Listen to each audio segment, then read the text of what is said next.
রোজায় ভোজ্য তেলের দাম সহনীয় রাখতে গেল বছর 15 ডিসেম্বর আমদানিতে শুল্ক রেগুলেটরি ডিউটি ও অগ্রিম আয়কর অব্যাহতি দেওয়া হয় শতভাগ। পাশাপাশি ভ্যাট করা হয় 5%। তবে রোজা শুরুর আগেই দেখা দেয় সয়াবিন তেলের চরম সংকট। ব্যবসায়ীদের শুল্কমুক্ত সুবিধা দেওয়ার পরও লাভ হয়নি ভোক্তাদের। উল্টো নির্ধারিত মূল্যের চেয়েও চড়া দামে ভোজ্য তেল কিনতে হয়েছে অনেক জায়গায়। জাতীয় রাজস্ব বোর্ডের সিদ্ধান্ত অনুযায়ী তেল আমদানিতে শুল্কমুক্ত সুবিধা শেষ হচ্ছে আসছে 31 মার্চ। ফলে 1 এপ্রিল থেকে 15% ভ্যাট দিয়ে তেল বাজারে সরবরাহ করতে হবে কোম্পানিগুলোকে। এরই মধ্যে লিটারে 18 টাকা বাড়াতে বাংলাদেশ ট্যাক্স ও ট্যারিফ কমিশনের কাছে চিঠি দিয়েছেন ভোজ্য তেল ব্যবসায়ীরা। 31 মার্চের পরে আর এটা থাকতেছে না। যেহেতু থাকতেছে না, তাইলে আমাদের ওই বর্তমান প্রাইসটা তো ব্যাট মুক্ত আমরা বাজারে বিক্রি করেছি। এখন ব্যাট গভর্নমেন্টের নিয়ম অনুযায়ী যেটুকু ব্যাট হবে সেটা পণ্যের মূল্যের সাথে যোগ হয়ে বিক্রি হবে আর কি। আমরা এটা মিনিস্ট্রিকে জানিয়েছি।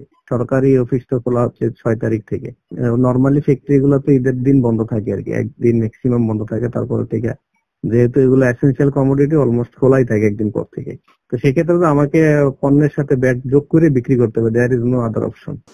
ব্যবসায়ীদের সিদ্ধান্ত অনুযায়ী আগের বোতলজাত সয়াবিন তেলের দাম লিটারে 175 টাকা থেকে বেড়ে হবে 193 টাকা।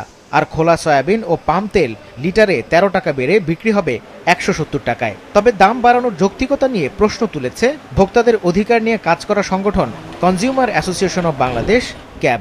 রাষ্ট্রীয় যে ট্যাক্স আমরা সরকার কম নিয়েছে সেটার কোনো সুবিধা কিন্তু আমরা পাই নাই।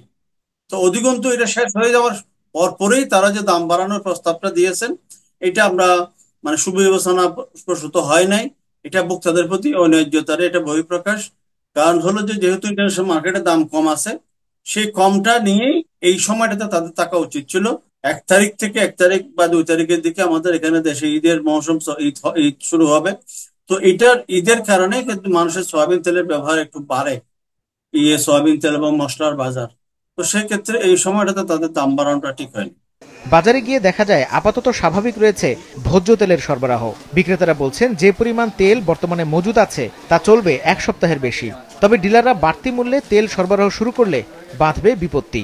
কৃত্রিম সংকট তৈরির প্রবণতা ও কোম্পানিগুলোর আগ্রাসী বিপণনের খপ্পরে পড়ার আশঙ্কা খুচরা ব্যবসায়ীদের। এমনি তো মনে করেন তেল পাইতেছি না, আরো দাম বাড়লে তো মনে করেন কাস্টমারই তো বাজারে আসবে না, কিনবে না। বাড়তির পরও যদি মাল অ্যাভেলেবেল থাকে আশা করি আস্তে আস্তে কেটে দেবো, কিন্তু মালই তো ঠিক মতো বাড়ার কথাগুলি তো তারা ঠিক মতো মাল দেয় না। মাল না দিলে তো খুব সমস্যা হয় আমাদের। আমার এটা লাগবে না, এটা আমাকে বাধ্যতামূলক রাখতে হবে, ঠিক আছে? তাহলে এই জিনিসটা হইলো ওরা আমাদের প্রতি জোর করে, এটা বন্ধ করা হোক। হ্যাঁ, এটা বন্ধ করলে ভালো হবে। যখন সংকট পড়ে তখন ওনারা বাধ্য করে আমাদের চাল বা মশলা যে পণ্যগুলো ওনাদের চলে না বা কাস্টমারের চাহিদা নাই, ওগুলো আমাদের বাধ্য করে নেওয়ার জন্য।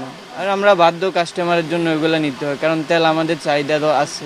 খুচরা ব্যবসায়ীরা বলছেন ক্রেতাদের ভোগান্তি কমাতে বাজারে তেলের সরবরাহ স্বাভাবিক রাখা এবং কারসাজি ঠেকাতে সরকারি সংস্থাগুলোকে নিতে হবে কার্যকর উদ্যোগ। মাহমুদ কমল, মাছরাঙা সংবাদ, ঢাকা।